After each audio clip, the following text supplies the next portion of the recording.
Welcome to Screen Crush, I'm Ryan Airy, and this is all of the Easter eggs, references, and little things that you might have missed in the first trailer for Matrix Resurrections. I'm going to be talking about some of the teaser shots from the whatisthematrix.com site that weren't shown in this trailer. And first of all, I'm also going to give you a brief recap on how the Matrix series ended if it's been a while since you've seen the sequels. If you don't need this primer, then skip to this time code. At the end of Matrix Reloaded, Neo discovered that he was not the only one, the first savior of the human race. He was, in fact, the sixth person with godlike powers in the Matrix, and he was just another way for the machines to control humanity. He chose to risk humanity's existence to save Trinity, while Agent Smith kept replicating himself like a computer virus. Because Smith threatened both the machines and humanity, Neo struck a bargain with the leader of the machines. He would allow himself to be absorbed by the source code of the Matrix and defeat Smith in exchange for a truce in the war. Now, eventually, Neo let Smith assimilate him, but because he was connected to the source, this defeated the Smiths, and Neo's consciousness appeared to be absorbed into the machines. The movie ends with humans being given the choice to leave or stay in the Matrix, and a tenuous truce between humanity and the machines was in place. Now let's talk about this trailer. So all week long, the site whatisthematrix.com reappeared, offering you a chance to take a red pill or a blue pill. Of course, in the first Matrix, taking a red pill made Neo enter the real world, while a blue pill would have allowed him to stay within the Matrix unaware. So on the site, clicking the red pill takes you to a series of shots narrated by Yahya Abdul-Mateen II. Here's a pretty neat detail: no matter what time you clicked on the site, he always reads your exact time. Clicking the blue pill will take you to a different set of images narrated by neo-psychiatrist Neil Patrick Harris. Now, I'm telling you all this because this new trailer is actually divided up into a blue pill half and a red pill half. The trailer opens on the simulation inside the Matrix with Neo, now back to being plain old Thomas Anderson, speaking to his psychiatrist, who, like I said, is played by Neil Patrick Harris. And there are a lot of very interesting details inside this office. Obviously, here is the deja vu cat. Remember, in the first Matrix, Neo sees the cat twice, and then we learn A deja vu is usually a glitch in the Matrix.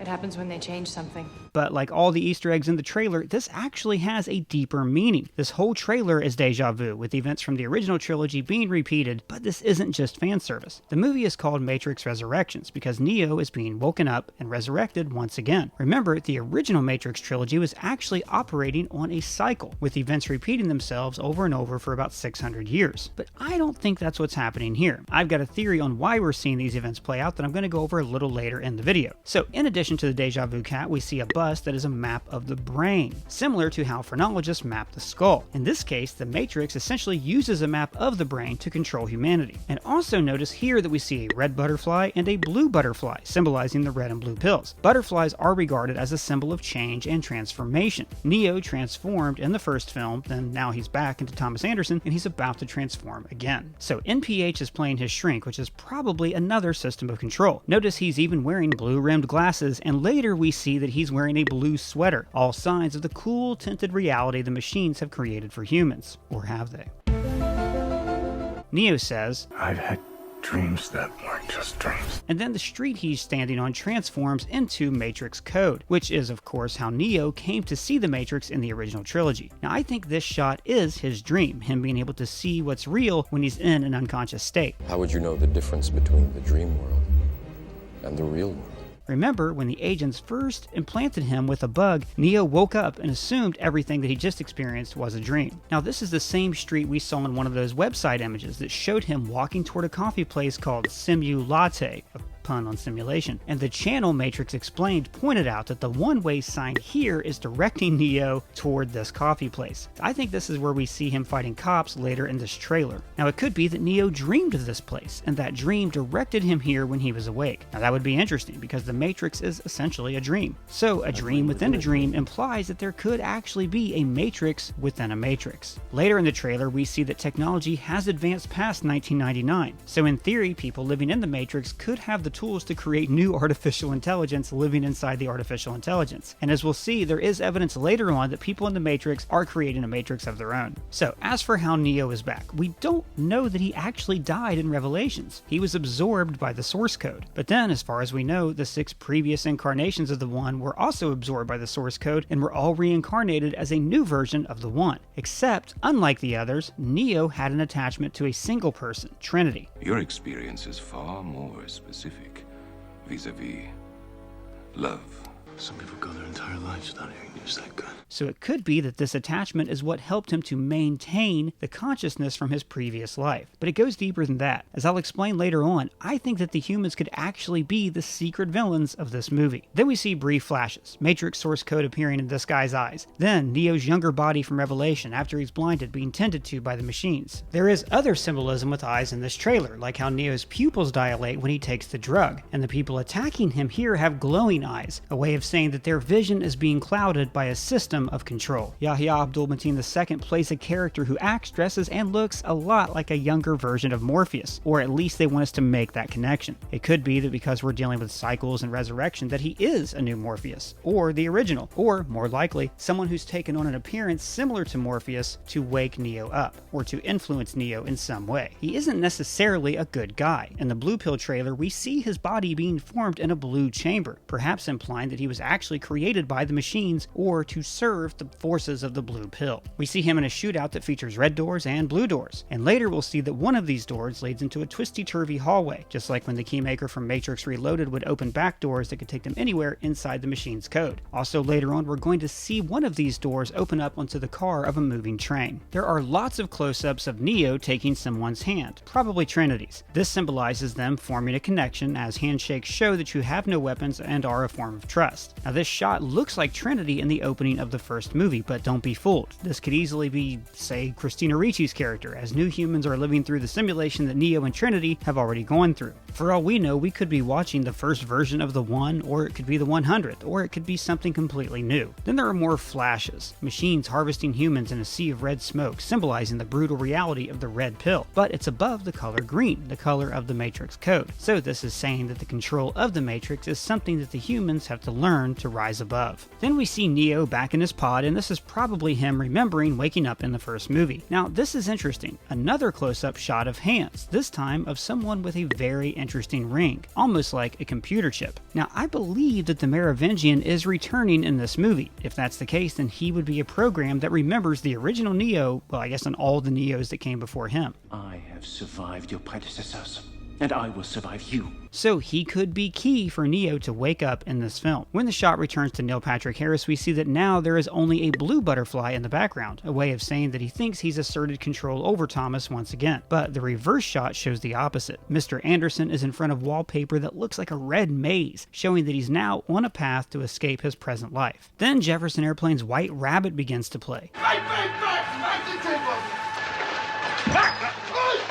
This song uses the story of Alice in Wonderland to talk about the transformative power of hallucinogenic drugs. In Alice in Wonderland, she was presented with potions that allowed her to grow or shrink, and each choice would also allow her to enter a new realm of Wonderland. In the same way, this movie and the original Matrix use the story of Alice in Wonderland as an allegory for Neo's journey. I imagine that right now you're feeling a bit like Alice, tumbling down the rabbit hole.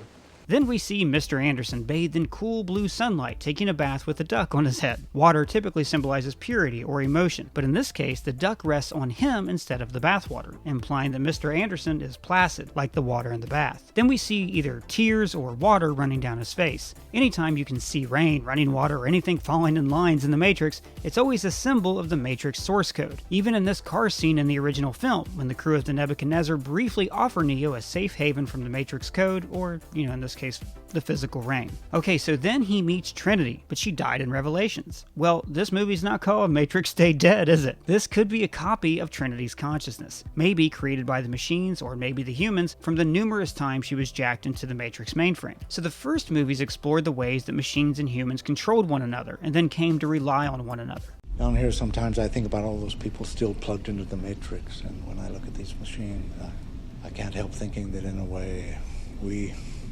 are plugged into them. Maybe this movie is exploring the idea that as humans become more ingrained with their tech and devices, we become more machine-like, just how in the original movies the programs became more human. Your programs? Oh yes. I am the power plant systems manager for recycling operations. My wife is an interactive software programmer. She is highly creative. So now we're actually seeing these two life forms become one and interchangeable. There's only one holdout, Neo. As the remainder, his special abilities place him above everyone else, and he can't be eliminated because the mathematical principle that created him is essential to maintaining the integrity of the Matrix. Later, we see people in an elevator all enjoying their devices, their attachment to machines. But not Neo. He cannot be fully integrated into playing Pokemon Go. So maybe this could actually be the humans and the machines working together to contain Neo. He takes blue pills from a prescription bottle. In an earlier teaser image, we saw that the pills are actually called ontolofloxin. Ontology is the study of concepts or existence or reality, and floxins are drugs used to eliminate infections. So this drug is literally called Reality Purger. Again, thanks Matrix Explained for that observation. It's a really cool channel. On the street, Neo is standing near Corky's massage. Now at this point, he's still kind of like a ship in a bottle that's about to be uncorked. And the sigil here is very reminiscent of the Roman Aquila, the standard of the armies of ancient Rome. So in the original movies, Neo was a metaphor for Christ. Not subtle. And we actually see a few crosses appear in this trailer. Is that symbolic? The connection being that it was the Romans who crucified Jesus, and the Romans are the machines. Neo is looking at the sun, a symbol of truth, life, and enlightenment, showing that he's waking up from his dreamlike state. You ever have that feeling where you're not sure if you're awake or still dreaming? In the elevator I mentioned earlier, we see that the ceiling is a mirror, and mirrors are very important metaphors in the original trilogy. You take the red pill. You stay in Wonderland. They're used to reveal our true selves, and Neo wakes up by entering a looking glass, just like Alice in Wonderland. And just to make sure you caught that metaphor, they cut to the book here. And it looks like the person reading that book is a reincarnation of the Oracle. That's our best guess, at least. After all, we already saw her reincarnated once in Revelations. I don't yet recognize my face in the mirror, but I still love candy. So, back to the mirrors. Neo looks into this mirror and his image changes. I think this is how he actually appears to everyone in the Matrix, but we see him as his residual self-image, how he sees himself. This location is also very important and I'll go over it later on. Then Morpheus says, "Time to fly." while he's wearing a red shirt offering a red pill, shifting us into the red pill half of the trailer. And of course saying that it's time to fly is because when Neo became fully realized as the One, he learned to fly. He's doing this Superman thing. Could also be a callback to this. It's called mescaline. It's the only way to fly. In the original Matrix, Neo met Trinity by following a woman with a white rabbit tattoo. Again, Alice in Wonderland. In this case, it's Jessica Henwick with the tattoo. Again, I'm not sure if she's trying to help him or if she's part of a human-machine conspiracy to make him think that she's helping him. They enter a door made of light, just like the one Neo used to speak to the architect at the end of Reloaded. And just like in the first movie, they pass through a liquid mirror. The only thing that matters to you is still here. And they're referring to Trinity, or more precisely, Trinity's consciousness. And right here we see that her face is starting to kind of melt downward, implying that she's made of code, just like the Matrix. And in this garage we see the same motorcycle that she rode in Reloaded. And then Morpheus is training Neo on a lake of placid water, placid like the bath water, trying to get him to unleash his full abilities. Again, this is a callback to the first Matrix. You think that's air you're breathing now?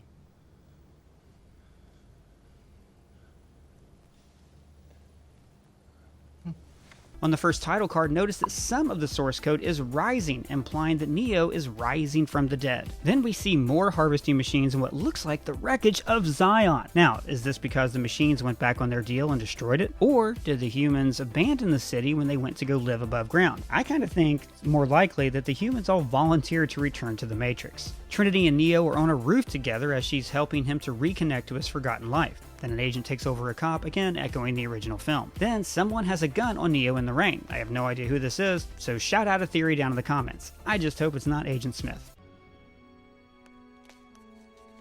And then we see a SWAT team storming a theater, the same theater where Neo saw his true reflection. You can actually see the mirror on stage here. Now it's interesting that this terminal looks like the ones that operators use to track the Matrix, and maybe this projected image is a more advanced way of visualizing the Matrix. The image translators work for the construct program, but there's way too much information to decode the Matrix. If that's the case, then this could be the matrix within a matrix that I was talking about earlier. A projection is also interesting because it's not real life. It's light creating the illusion of reality, much like Plato's metaphor of the cave. People who've lived in the cave for their entire lives assume the shadows in front of the fire are reality because that's all they've ever known, just like the people who were born inside the matrix. Then there's an explosion in this hallway in an office called Deus Ex Machina, or God in the Machine. This was the name of the machine leader that Neo struck a bargain with in Revelations. Now notice this person person in the Matrix pod has a more elaborate hookup at the base of their neck, showing that the machines have evolved how they create simulations for humans. Then Trinity is fighting cops before being split into many copies. Again, because she's probably a recurring code that simulates Trinity's consciousness. White Rabbit falls from a building like Trinity in Matrix Reloaded. This is an echo of the subway fight in Matrix 1, then the lobby from Matrix 1, attack helicopter from Part 1, and Neo stopping bullets like he did in all the other movies. Now Neo and Trinity work together to create this pulse of light. Maybe they both have special abilities because they have no bodies and are simply pure code. It's interesting that we also see ordinary people attacking them on the bike, and not just agents, which makes me think that either all the humans want to take them down, or the Matrix could just all be NPCs who are trying to create a system of control around Neo. But check this out. This person has glowing eyes, like the guy who had coding in his eyes earlier. Everyone is shuffling around like a zombie. Remember what the Oracle said about ghosts? Every story you've ever heard about vampires, werewolves, or aliens is the system assimilating some program that's doing something they're not supposed to be doing. These could just be ghosts and zombies inside the Matrix. How cool is that? And the trailer ends with them leaping off a building together, mirroring the leap of faith from the first movie.